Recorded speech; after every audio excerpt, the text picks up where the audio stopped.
जय श्री राधे गोविंद। स्वागत है आपका हमारे चैनल सनातन कर्म में, जहां हम सनातन धर्म के गूढ़ तत्वों को समझने का प्रयास करेंगे।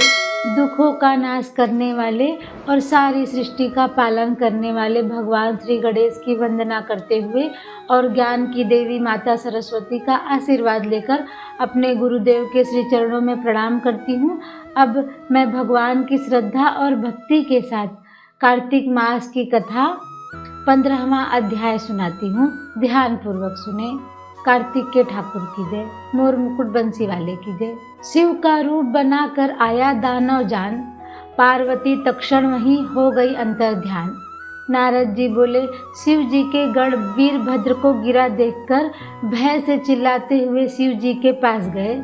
कोलाहल सुनकर शिव जी बैल पर चढ़कर हंसते हुए संग्राम में आए। उनको आता देखकर उनके गढ़ सिंह सी गर्जना करते हुए दैत्यों को बाणों की वर्षा करके मारने लगे।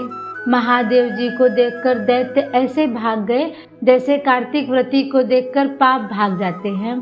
जलंधर अपने दैत्यों को भागते देख बाणों को छोड़ता हुआ महादेव जी के ऊपर दौड़ा। शुंभ निशुंभ अवमुख काल नेमी बलाहक खग रोमा प्रचंड घसमर इत्यादि उसके साथ थे।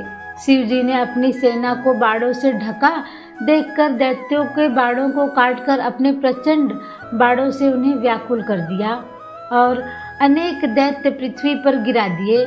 उन्होंने खट बाण से बलाहक दैत्य के सिर के 2 टुकड़े कर दिए। घसमर दैत्य को फांसे से बांधकर भूमि पर मार गिराया। कुछ दैत्य बैल के सिंग से मारे गए। शेष असुर ऐसे भागे जैसे सिंह पीड़ित हाथी भागता है। फिर क्रोध युक्त जलंधर वज्र के समान शब्दों से युद्ध में शिव जी से बोला, हे जटाधर, अब तुम मेरे साथ युद्ध करो। नारद जी बोले, यह कहकर जलंधर ने महादेव जी पर पहले एक साथ 70 बाणों से फिर अपनी गदा का प्रहार किया। महादेव जी ने हंसकर अपने बाणों से उसके बाणों को काटकर उसकी गदा के टुकड़े टुकड़े कर दिए। फिर क्रोध करके फरसे से खड्गरोमा का सिर तथा ध्वजा छत्र काट दिए। वह आयुधहीन होकर जब मुष्टि प्रहार करने को बढ़ा तो शिव जी ने बाण मारकर उसको 1 कोस हटा दिया। जलंधर ने शिव जी को अधिक बली समझकर उनको मोहित करने वाली गांधर्वी माया रची।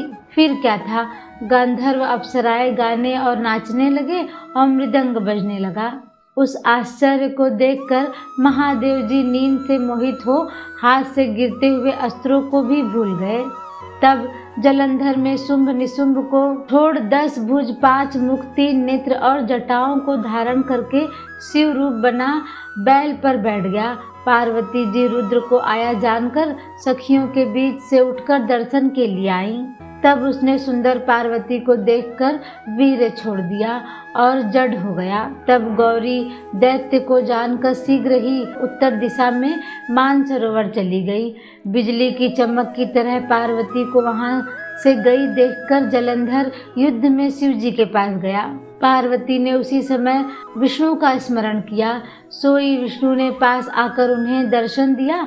पार्वती बोली, हे विष्णु, जलंधर दैत्य का किया दुर्मति का कर्म क्या आपको नहीं मालूम है?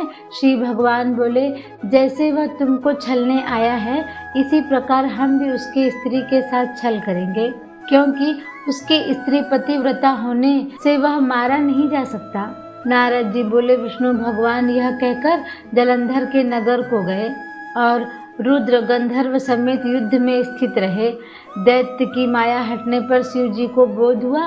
महादेव जी ने क्रोध युक्त हो जलंधर पर चढ़ाई करी। तब उस दैत्य ने भी शिव जी को बाणों की वर्षा से ढक दिया। इसी के साथ 15वां अध्याय समाप्त हुआ। बोलो भगवान श्री राधे गोविंद की जय, मोर मुकुट बंसी वाले की जय। अगर आपको ये वीडियो पसंद आई हो तो लाइक और सब्सक्राइब करना ना भूलें। इस कार्तिक महात्म्य की कथा जो कि पद्म पुराण से ली गई है और लोगों तक पहुंचाने के लिए इस वीडियो को ज़्यादा से ज़्यादा शेयर करें। अपनी आध्यात्मिक यात्रा शुरू करें। मिलते हैं अगले वीडियो में। धन्यवाद।